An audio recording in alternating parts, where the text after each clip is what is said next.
చింత చిగురు వచ్చాక రోటి పచ్చడి చేసుకోకపోతే ఏం బాగుంటుంది చెప్పండి. ముందుగా చింత చిగురిని శుభ్రంగా నీళ్లు పోసి 2-3 సార్లు కడిగి పుల్లలు ఉంటే తీసేసి పక్కన పెట్టుకోండి.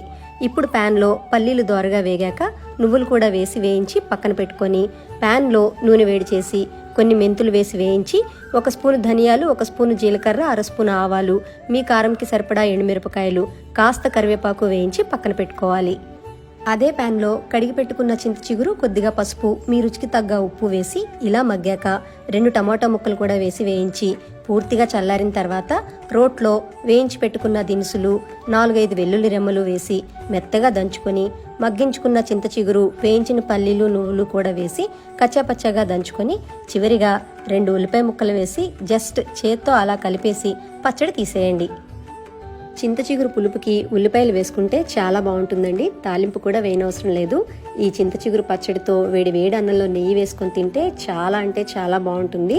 ఈ సీజన్లో మీరు కూడా తప్పకుండా ఈ చింత చిగురు పచ్చడిని ట్రై చేసేయండి.